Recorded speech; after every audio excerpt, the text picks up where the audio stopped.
7. Al otro lado del espejo, descubrirse en el otro. Sé amable, pues cada persona con la que te cruzas está librando su ardua batalla. Platón.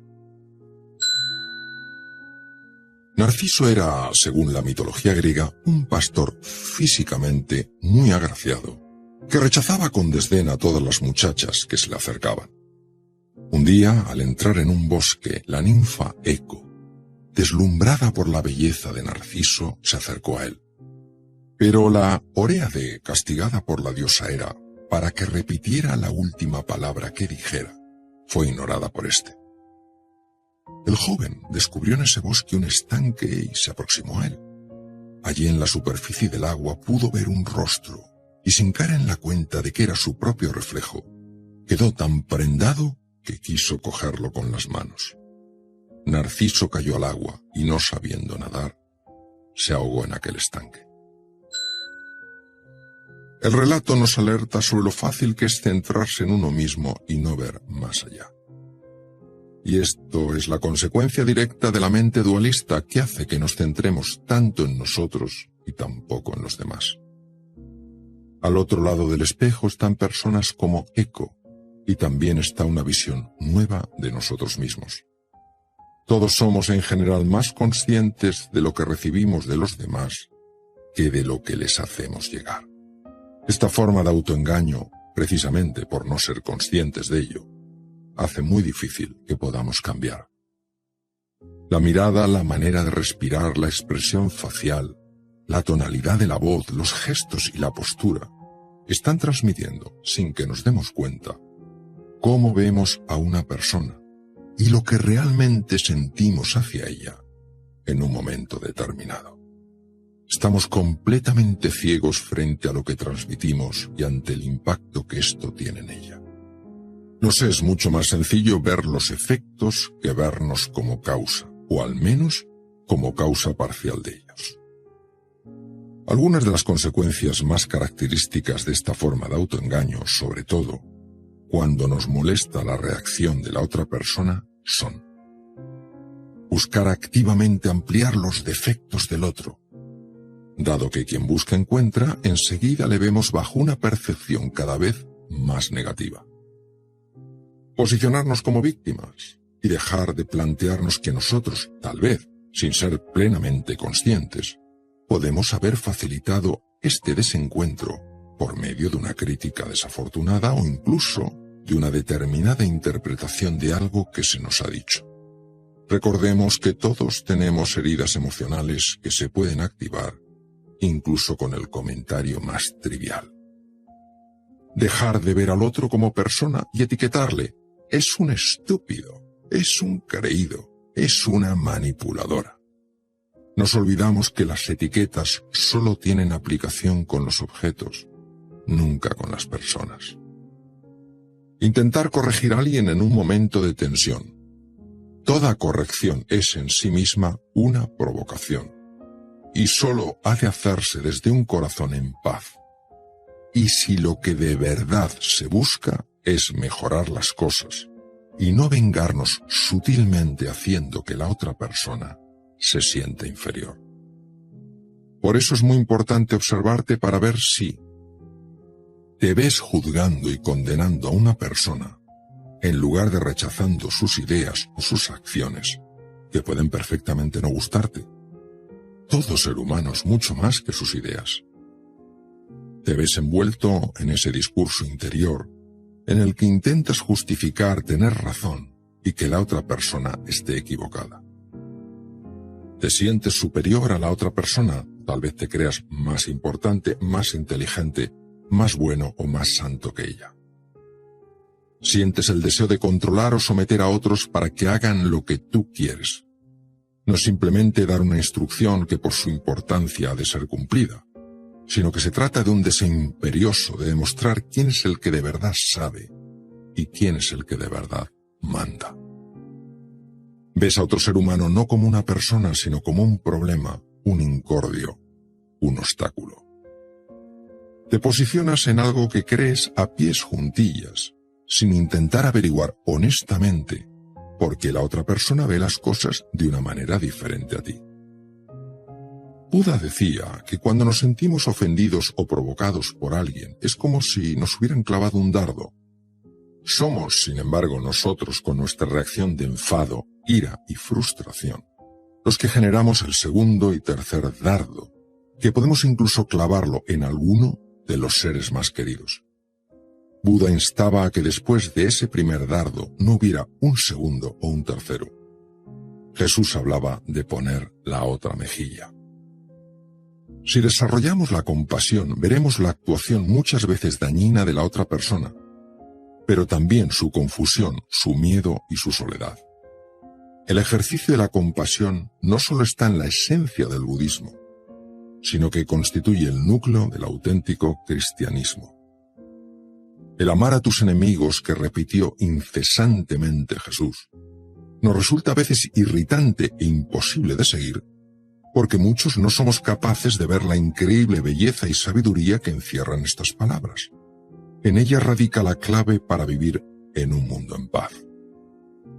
Recordemos que de lo que se trata no es de juzgarnos por haber valorado y criticado a otros, sino de tomar conciencia de ello. El simple caer en la cuenta es lo que resuelve y transforma. Por eso es tan importante que mantengamos abierto el corazón cuando tengamos ganas de cerrarlo, cortando de esta manera la conexión con otro ser humano. Ya he dicho que la empatía es la capacidad de entender el mundo desde la perspectiva del otro. Y para trabajarla, hay varias cosas que nos pueden ayudar. Saber quién es el otro. El otro es una persona que, como tú, quiere sufrir menos y ser más feliz. El otro no es un objeto, sino un ser humano exactamente lo mismo que tú. Verte en el otro, verte en sus dudas, en sus preocupaciones, en sus luchas internas, en sus frustraciones y también en sus anhelos. Interesarte y aproximarte a él. Observarle, preguntarle y escucharle. Comprenderle. Facilitar que se sienta acogido. Ayudarle a salir adelante. Buscar el encuentro tiene, como sabemos, múltiples repercusiones fisiológicas. No en vano el ser humano es un ser de encuentro. Pasamos gran parte de la vida intentando cambiar a los demás para que sean como creemos que deben de ser. Nos molestan las personas que no se ajustan a lo que esperamos de ellas. Nos irrita quien discute algo que para nosotros está meridianamente claro. Nos sublevan quienes no nos tratan con la deferencia que merecemos. Y por eso, la reacción de incomodidad y desagrado es tan rápida que automáticamente cortamos la comunicación con ellos. Lo notamos nosotros y por supuesto lo notan ellos. No hace falta decir ni una palabra. Todos tenemos dos tipos de neuronas, las espejo y las en uso, también llamadas de Von Economo, que son capaces de captarlo, aunque no hayamos ni tan siquiera abierto la boca. La tensión se nota. Se nota la tirantez del padre con el hijo y de este con su padre. Se percibe entre el jefe y su empleado, y entre el proveedor de un servicio y su cliente. ¿De verdad creemos que con esta tensión en el ambiente el conflicto no va a aumentar? ¿Cómo no se va a intensificar si cada uno nos consideramos en posesión de la verdad y todos estamos dispuestos por cualquier medio a forzar al otro a que lo entienda?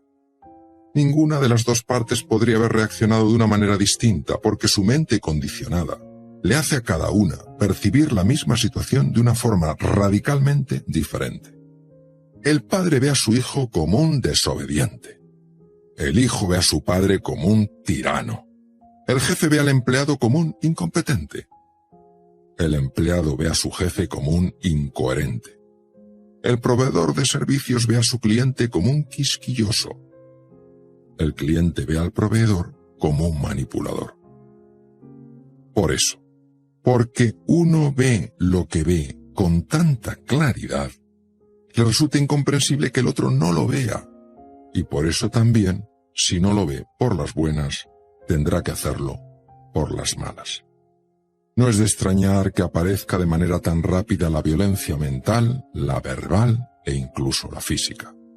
Da la impresión de que estamos ante un problema sin solución. Sin embargo, creo que sí hay una opción mucho mejor.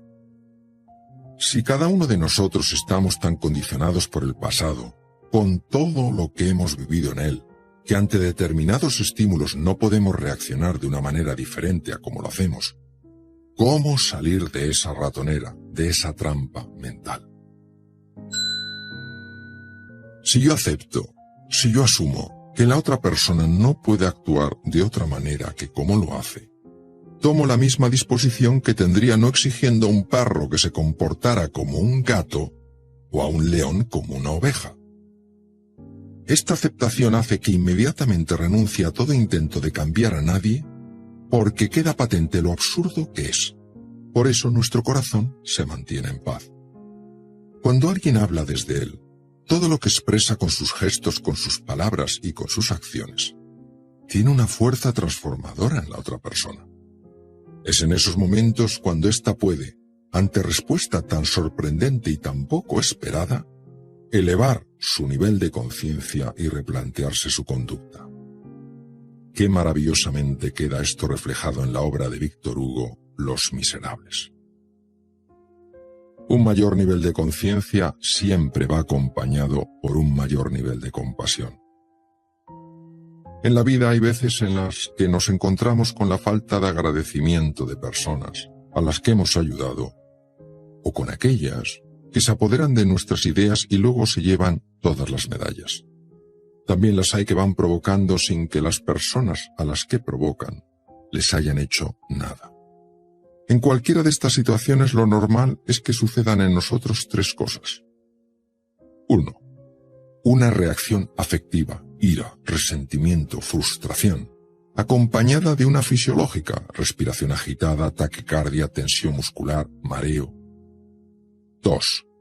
Un rechazo inmediato hacia ese tipo de personas, y que puede expresarse mental o verbalmente, o incluso en algunos casos, físicamente. 3. Un impulso por cambiar a esa o esas personas con la intención de hacerlas entender por las buenas o por las malas que no pueden ser como son. Esto que parece tan lógico y natural solo es así en apariencia. De hecho, basta la propia experiencia para darse cuenta de los efectos de ello. El cuerpo se deteriora. Nosotros sufrimos. La violencia puede escalar rápidamente. Nos llevamos la ira a casa y lo pagamos con los seres más queridos. Pensamos que el mundo es un desastre y que así no se puede vivir. La otra persona no solo no cambia, sino que además, y sorprendentemente, es ella la que se siente atacada por nosotros. Todos llevamos a cuestas un enorme condicionamiento mental y no somos conscientes de ello. Hay gente que ha sufrido mucho a lo largo de su vida, y ese dolor lo han convertido en agresividad. No hablo, como es lógico, ni de justificar dicha agresividad, ni de no defenderse frente a ella. Hablo de asumir que con el nivel de conciencia que esa persona tiene, no puede comportarse de otra manera. Esto es una invitación a que no reaccionemos desde un corazón en guerra, sino desde un corazón en paz. Si lo hacemos así, los resultados pueden cambiar de forma llamativa. El cuerpo no se deteriora. Se reduce el sufrimiento al no quedar atrapados en sentimientos como la ira o el miedo. La violencia es más difícil que escale, porque respondemos a la otra persona de una forma que le resulta sorprendente e inesperada. Esto puede que rompa su patrón mental de agresividad. No llevamos a casa la ira y por consiguiente no extendemos la magnitud del conflicto. Nos damos cuenta de que no hay nada más importante en este mundo que contribuir a elevar el nivel de conciencia con el que vivimos. La otra persona puede tal vez replantearse su actuación. De alguna manera sería como si a un incendio le quitáramos el oxígeno que lo mantiene activo. Al cabo de un tiempo, el fuego perdería intensidad y acabaría por extinguirse. Más adelante veremos un ejemplo de esto en algo que le ocurrió a uno de mis maestros, el creador de origen americano de lo que se denomina CNV, o Comunicación No Violenta, Marshall Rosenberg, cuando visitó Oriente Medio. La gran paradoja es que aunque lo que más anhelamos los humanos sea la acogida, el amparo, el cobijo, la cercanía, por ser entre otras cosas el encuentro lo que sana las heridas emocionales más hondas, con nuestra conducta muchas veces fomentamos lo contrario.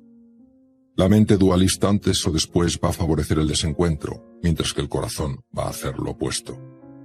Cuando la oscuridad se encuentra con la luz, aquella empieza a desvanecerse. La belleza que sucede ni se puede prever ni se puede entender desde la mente dualista, porque sencillamente la supera. Lo que emerge de esta voluntad auténtica de encuentro es algo nuevo que produce sorpresa, asombro y admiración.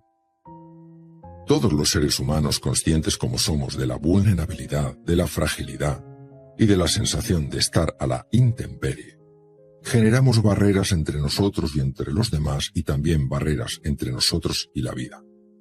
Como nos vemos defectuosos, nos escondemos y por eso nos sentimos tan fácilmente provocados y amenazados. Estamos sensibilizados a vivirlo todo como una potencial amenaza. No es raro que algunos individuos, cuando entran en un sitio por primera vez o se encuentran con personas a las que previamente no conocían, estén a la defensiva, lo cual se aprecia especialmente en su rostro y en su postura. Por eso, liberándonos poco a poco de esa identificación con nuestro yo rígido, limitado y reactivo, podemos empezar a vislumbrar nuestra verdadera naturaleza, la auténtica esencia, lo que somos en realidad. Conciencia, capacidad de darnos cuenta y amor. El gran sabio chino Lao Tzu, autor del Tao Te Ching, hablaba de la importancia de no ser rígidos en la vida.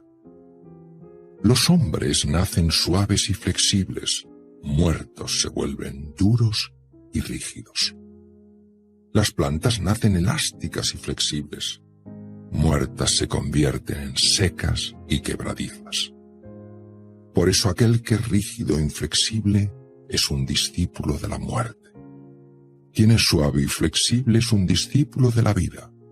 Lo duro y rígido será partido. Lo suave y flexible permanecerá. No cabe duda de que este revolucionario descubrimiento de que somos más que nuestro pequeño yo también nos permite comprender de dónde surgen muchas de esas reacciones y conductas que tampoco nos gustan. Cuando uno entiende qué profundo y penetrante es nuestro condicionamiento, tampoco se agrede a sí mismo ni se juzga o critica con dureza. Freud pensaba que en el origen de la depresión estaba la agresividad vuelta contra uno mismo. De la misma manera que el mindfulness nos ayuda a reducir la irritabilidad ante lo que hacen otras personas y que no nos gusta, también contribuye a que vayamos desarrollando la empatía y la compasión hacia nosotros. No es con sentimientos de culpa o vergüenza como de verdad se cambia, sino cayendo en la cuenta de cosas frente a las que estábamos completamente ciegos. Por el hecho de que practiques mindfulness, no vas a dejar de notar momentos de tensión y sentimientos de ansiedad, miedo o enfado. Tampoco vas a dejar de experimentar reacciones corporales como la tensión muscular, la alteración del patrón respiratorio o la contracción de la mandíbula. Lo que su práctica te va a permitir es dar un paso atrás y, percibiendo la existencia de todos estos elementos, evitar que quedes atrapado en ellos. Y al cabo de cierto tiempo empezarán a sucederte varias cosas. Una menor agitación y una mayor serenidad. Apreciación en la otra persona de elementos que antes no veías: soledad, tristeza, hundimiento. Aparición de una fuerza nueva que es la compasión, y que hace que lo que de verdad más te importe no sea cuánto afecto te muestra esa persona, sino cuánto la puedes mostrar tú. La otra persona puede empezar a notar un cambio en sus propios sentimientos. Aunque seguís siendo dos personas distintas, algo está ocurriendo para que ya no os veáis tan distantes. Es precisamente una práctica en el mindfulness llamada meta, la que nos entrena en el desarrollo de la compasión hacia todos los seres humanos.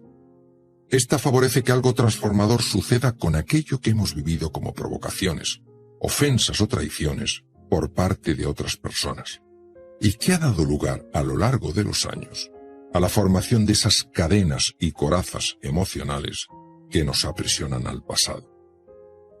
Cuando alguien trabaja la meditación de la compasión, está manifestando en su interior la intención de que otros seres humanos sufran menos y sean más felices. Lo que ocurre es que para lograrlo, las mentes dualistas suelen guiarnos por caminos que nos llevan con frecuencia a conseguir justo lo contrario.